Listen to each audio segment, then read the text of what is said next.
أعوذ بالله من الشيطان الرجيم. بسم الله الرحمن الرحيم. والمحصنات من النساء إلا ما ملكت أيمانكم. صدق الله العظيم.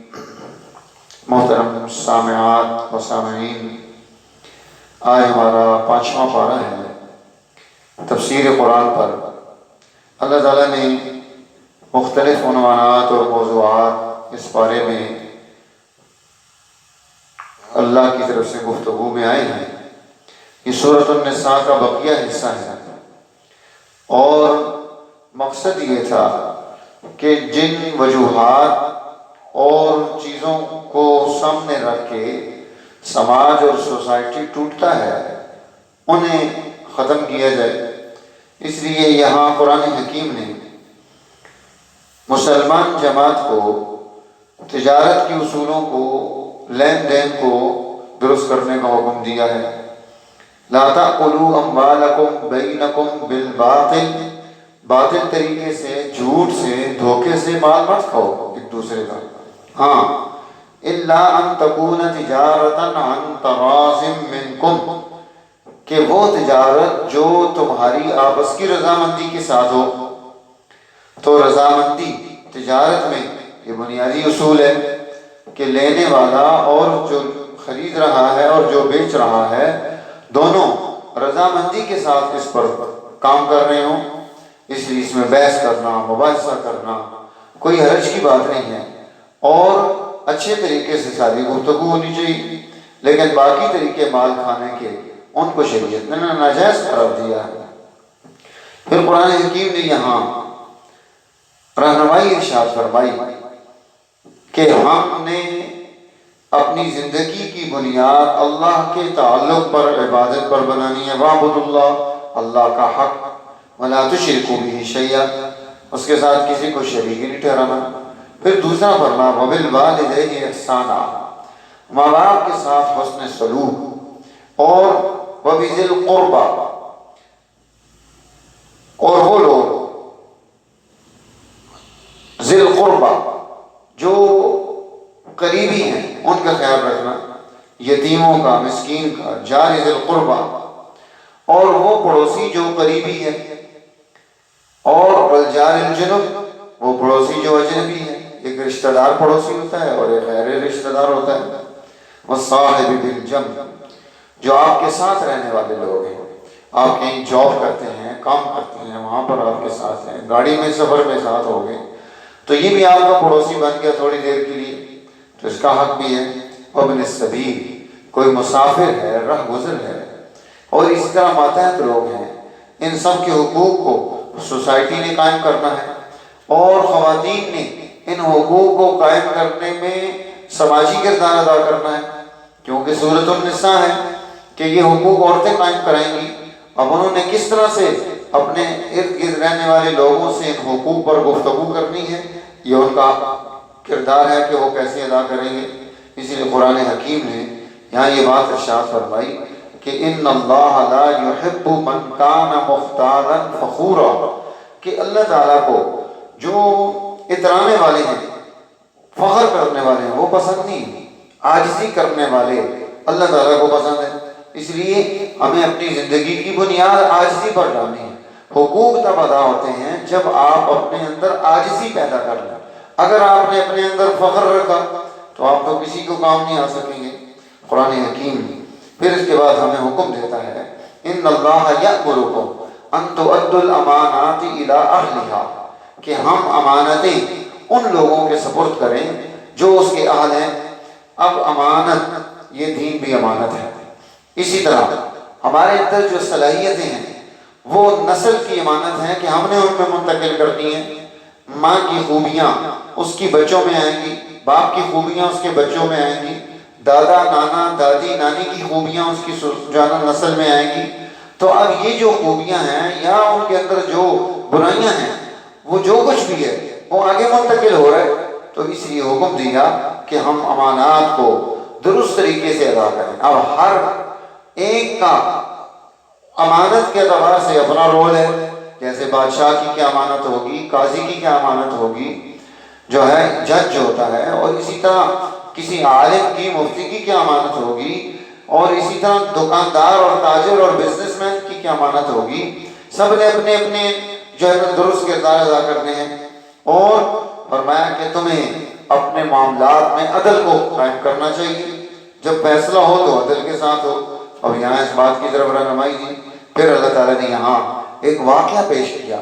نبی اکرم سرور دو عالم صلی اللہ علیہ وسلم کا زمانہ ہے، اور ایک نام نہاد مسلمان اور ایک یہودی کے درمیان معاملہ پیش آتا ہے. یہاں قرآن حکیم نے 2 واقعات پیش کیے ہیں اس بارے میں کہ دیکھو کہ سماج کیسے ترقی کرتا ہے. اور دونوں واقعات میں نام نہاد مسلمان ہے اور جو ہے نا جس کو منافق کہا جاتا ہے، اور دوسری طرف یہودی ہے.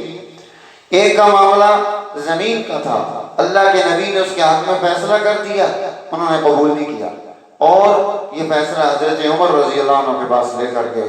تو انہوں نے اس فیصلے پر جو انہوں نے غیر مردانہ رویہ اختیار کیا تھا، اس پر انہوں نے سرزنش کر دی. ان کے خاندان کے لوگوں نے دعویٰ دائر کر دیا. حضور نے پوچھا عمر یہ کیا کیا؟ اللہ کے حبیب صلی اللہ علیہ وسلم کے سوال پر حضرت عمر نے فرمایا یا نبی اللہ، آپ کے فیصلے کے بعد عمر کی زبان تو چل نہیں سکتی تھی، اس لیے تلوار چل گئی. اللہ تعالیٰ نے فرمایا فلا وربک لا یؤمنون، مجھے آپ کا رب ہونے کی قسم یہ مومن نہیں ہے جو آپ کو اپنا جج ماننے کے لیے آپ کے فیصلوں کو قبول کرنے کے لیے تیار نہیں ہے. تو ہمیں حضور علیہ السلام کے فیصلوں کو قبول کرنا ہے.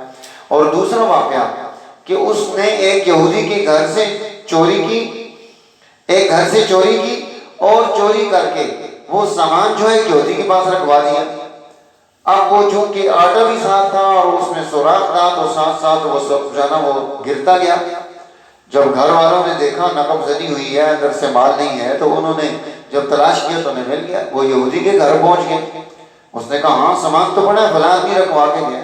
اب وہ منکر ہو گئے. انہوں نے کہا ہم نے نہیں رکھ پایا. حضور علیہ السلام اللہ کے حبیب آپ کے سامنے یہ جو ہے نا چیز جب آ کر پیش ہوتی ہے، اب وہ سارا خاندان جمع ہو گیا، قسمیں اٹھا رہے ہیں، آپس میں مل گئے کہ ہم نے ایسا نہیں کیا، یہودی نے چوری کی ہے. اللہ تعالیٰ نے وہاں حق فیصلہ نازل کیا. انا انزلنا الیک الکتاب بالحق، ہم نے آپ کو حق کتاب ادا کی ہے. کیوں؟ لتحکم بین الناس بما اراک اللہ، اللہ کی رائے کے مطابق آپ انسانوں میں فیصلہ کریں. ولا تکن للخائنین خصیما، اور جو جھگڑالو ہیں آپ ان کی طرف سے جو خائنین ہیں، آپ خیانت کرنے والے ہیں، آپ ان کی طرف سے آپ کیوں جو ہے ان کی طرف سے آپ خصم بن کر مقابلے میں کیوں آ رہے ہیں؟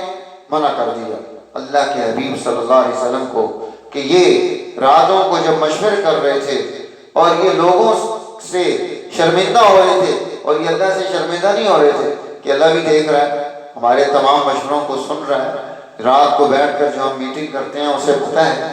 تو یہ 2 واقعات پیش کر کے حق وہ جو پیچھے حکم دیا کہ جب تمہیں فیصلہ کرنا ہو تو وہاں پر مذہب کو اور باقی چیزوں کو نہیں دیکھا جاتا، فیصلہ حق پر کیا جاتا ہے. مسلمان دنیا میں اسی لیے غالب ہوئے، انہیں عزت قوت ملی، دنیا کی قوموں نے ان پر اعتماد کیا کہ انہوں نے اپنے فیصلوں میں اس بات کو بہت زیادہ جو ہے نا اہمیت دی، حق کو قائم کرنا. اسی لیے یہاں قرآن حکیم نے اب یہاں یہ رہنمائی دی میں یشفع شفاعتا حسنہ، کوئی آدمی کسی اچھے کام کی سفارش کرتا ہے تو یقل لہو نصیب منہا، اس کو بھی ایک حصہ وہاں سے مل جائے گا.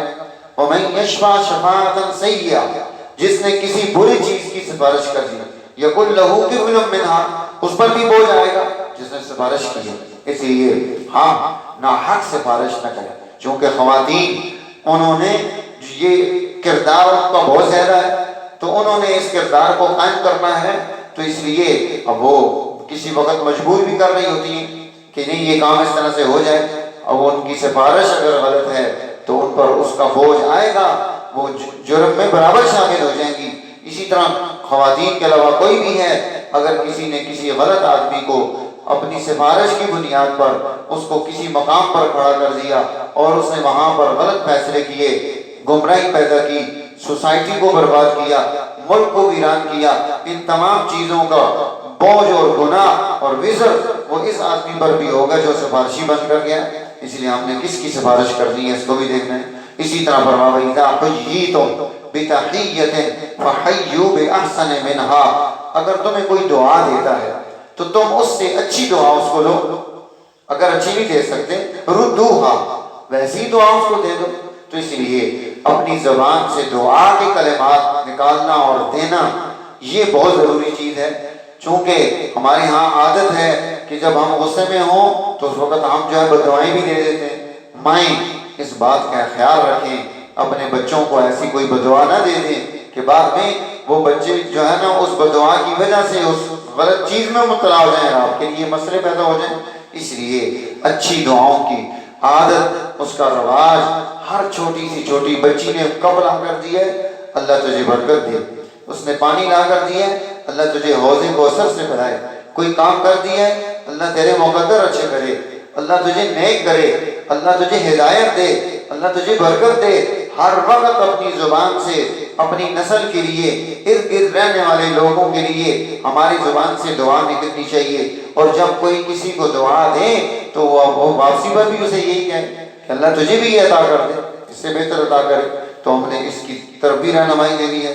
پھر یہاں قرآن حکیم نے قتل کے مسئلے بھی بیان فرمائے کہ کس طرح سے ہم جو ہے اپنی سوسائٹی کو قتل سے بچا سکتے ہیں، اور اسی طرح پھر فرمایا وَمَن يُشَاقِقِ الرَّسُولَ مِن بَعْدِ مَا تَبَيَّنَ لَهُ الْهُدَىٰ، جس نے ہدایت کے واضح ہونے کے بعد رسول اللہ کی مخالفت کی، اور جو راستہ تمام انسانوں نے کامن چیز کو اختیار کیا اسے چھوڑ کر عامۃ المسلمین مومنین کے راستے کو، دوسرے راستوں کو اختیار کیا، فرمایا کہ اس کا نتیجہ کیا نکلے گا، غیر سبیل المومنین کا نولیہ ما تولا، اس نے جدھر منہ کر دیا ہے اب ادھر ہی جائے گا، ونصلہ جہنم، اس کا ٹھکانہ وہ جہنم ہے، وہ وہاں جائے گا۔